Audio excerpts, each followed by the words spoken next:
एक और बड़ी खबर एसआईआर को लेकर ही है, लेकिन पश्चिम बंगाल से बड़ी खबर इस वक्त आ रही कि सियासी घमासान इसको लेकर छिड़ा हुआ है। एसआईआर के खिलाफ आज कोलकाता में ममता बनर्जी ने बड़ी रैली की और बीजेपी और चुनाव आयोग को आड़े हाथों लिया। रैली में ममता बनर्जी ने पीएम मोदी और गृह मंत्री अमित शाह पर अभद्र टिप्पणी भी की। और यही नहीं, ममता बनर्जी ने पश्चिम बंगाल की महिलाओं से कहा कि अगर मतदाता सूची की समीक्षा के दौरान उनके नाम हटा दिए जाते हैं तो रसोई में इस्तेमाल होने वाले बेलन के साथ वो तैयार रहे। ममता बनर्जी का यह बड़ा हमला, सुनिए एक बार क्या कहा है ममता बनर्जी ने। এখানে একজন স্বরাষ্ট্রমন্ত্রী আছেন, তিনি করতে পারেন না এমন কোনো কাজ নেই।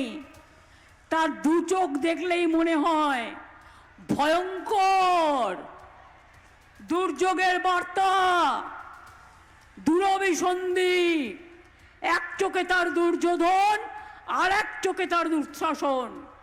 তিনি বলে দেয় এদের সব বাংলাদেশি বলে বাদ দিয়ে দাও, এদের রোহিঙ্গা বলে বাদ দিয়ে দাও। ইলেকশন যেখানে হচ্ছে, যেখানে বিরোধী দল আছে, সেখানে এসআইআর করছে 2 মাসের মধ্যে। আসামে কেন হবে না এসআইআর? কেন আসামে হবে না? বিজেপির রাজ্য বলে আর এসআইআর এর নাম করে মা বোনদের অধিকার কাড়বে। তারপরে নির্বাচনে দিল্লির পুলিশ নিয়ে এসে মা বোনেদের ভয় দেখাবে। কি মা বোনেরা, নাম কাটলে বাড়িতে সব জিনিসপত্র আছে তো, যেগুলো দিয়ে রান্না করেন আছে তো, প্রাণে শক্তি আছে, নাম কাটলে ধরবেন তো, ছেড়ে দেবেন না তো। মেয়েরা সামনে লড়াই করবে আর ছেলেরা পেছনে থাকবে। আমি দেখতে চাই মা বোনদের শক্তি বড় না বিজেপির শক্তি বড়। আমরা দেখতে চাই, বাংলা দেখতে চাই। আমরা তো বলেছিলাম টাইম নিয়ে করো। কিসের এত তাড়াতাড়ি, কিসের এত তাড়াহুড়া? Why was so hungry? Election আসছে তাই।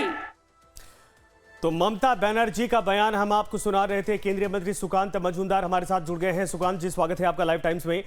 ममता बनर्जी का ये आज का बयान, ये कह रहे हैं कि अगर नाम किसी भी तरीके से काटने की कोशिश की गई तो बेलन से उसका जवाब दिया जाएगा। देखिए, ये इलेक्शन कमीशन के काम में लगे हुए लोगों को डराने की कोशिश है और इसी डराने की कोशिश में और जो प्रेशर डाला गया, इसी के कारण एक के बाद एक बीएलओ का मौत का घटना पश्चिम बंगाल में घटी है जी। प्रेशर ममता बनर्जी की तरफ से डाला गया है। सिर्फ इतना ही नहीं, आज आपको जान के आश्चर्य होगा, ममता बनर्जी की तरफ से, उनके पार्टी की तरफ से आज जो ऑब्जर्वर गए थे फौलता असेंबली में, जो डायमंड हार्बर लोकसभा यानी अभिषेक बनर्जी की लोकसभा के अंतर्गत है, वहाँ पे जो उस हमारे ऑब्जर्वर टीम जो जिसको इलेक्शन कमीशन ने डिप्यूट किया, उनके को ऑब्जर्वर को मुरुगन जी को घेराव किया गया। वहाँ पे उनको शाउटिंग और उनको घेराव करके उनको डराने की कोशिश की गई है। तो हम पहले से ही बोलते आ रहे हैं कि इलेक्शन कमीशन को बंगाल की स्थिति को देखते हुए अलग से एसआईआर प्लान करना चाहिए। और ममता बनर्जी ने जो बोला वो ये दिखला जाता है कि ममता बनर्जी किस तरीके से को डराकर। नहीं, आप लोग ये मानते कि महिलाओं को भड़काया जा रहा है? बिहार में महिलाओं का बड़ा रोल था और ममता महिलाओं को भड़का रही हैं कि अगर आपका नाम किसी ने काटने की कोशिश की तो मैं तो खड़ी हूं, लेकिन कम से कम आप लड़िएगा। आप उनसे सीधे तौर पर यह कहा जाए कि टकराने की स्थिति पैदा की जा रही है। देखिए, महिलाओं को उस्काकर स्पेशली जो घुसपैठी है, उस घुसपैठियों को सहारा दिया जा रहा है और बोला जा रहा है कि उनको कि आप लड़िए, आपका नाम कटेगा भी एसआईआर में तो बाद में मैं डलवा दूंगा। ममता बनर्जी की यही कोशिश है कि बांग्लादेशी मुसलमानों का नाम वोटर लिस्ट में घुसा रहे और उनका ऐसे राजपाट हमेशा चलता रहे। ऐसा नहीं चलेगा। आने वाला इलेक्शन में बंगाल की जनता ममता बनर्जी की सरकार को हटाएगी। आप लोग इस बात का जवाब देंगे या चुनाव का इंतजार करेंगे, जो ममता बोल रही है? देखिए, हम जवाब हर दिन देना पड़ता है बंगाल में। जवाब हम रास्ते में देते हैं, कोर्ट में देते हैं और हमेशा देते रहेंगे जी। लेकिन बड़ी चुनौती कहा जा रहा है कि बंगाल में एसआईआर को लेकर हो रही है। बीजेपी के लिए भी चुनौतियां बढ़ जाएंगी अगर ममता इसी तरीके से, इसी अंदाज में कहा जाए कि अपनी बातों को रखती रहेंगी या फिर भड़काती रहेंगी। देखिए, चुनौती बंगाल में तो बीजेपी के लिए हमेशा ही है। हमने 150 से ज्यादा कार्यकर्ता खोए हैं, पार्टी ऑफिस तोड़े गए हैं, हमारे कार्यकर्ताओं के घर के महिलाओं के साथ बदसलूकी हुआ है। लेकिन भारतीय जनता पार्टी जानती है कि देश को बचाना है तो बंगाल को बचाना पड़ेगा, और बंगाल बचाने के लिए जो भी सैक्रिफाइस करना पड़े भारतीय जनता पार्टी के कार्यकर्ता तैयार है, हम तैयार है।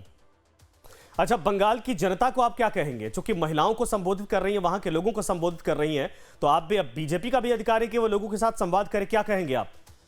देखिए, एसआईआर इलेक्शन कमीशन की विषय है, इसलिए हम इसको लेकर ज्यादा कुछ नहीं बोलते।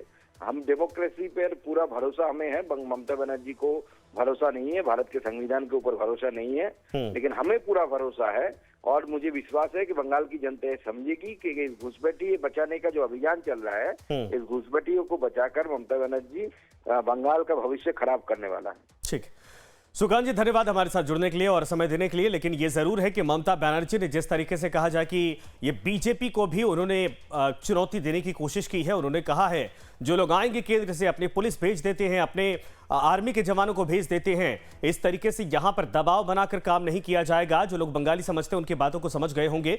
उन्होंने कहा कि जो खाना बनाने के इस्तेमाल में आता है, रोटी पकाने के इस्तेमाल में आता है बेलन, वो लेके तैयार रहना। अगर नाम काटे जाते हैं, नाम काटने के लिए किसी भी तरीके से मजबूर किया जाता है तो आपको खुद लड़ना होगा, जवाब देना होगा। बाकी हमारी सरकार आपके साथ खड़ी है।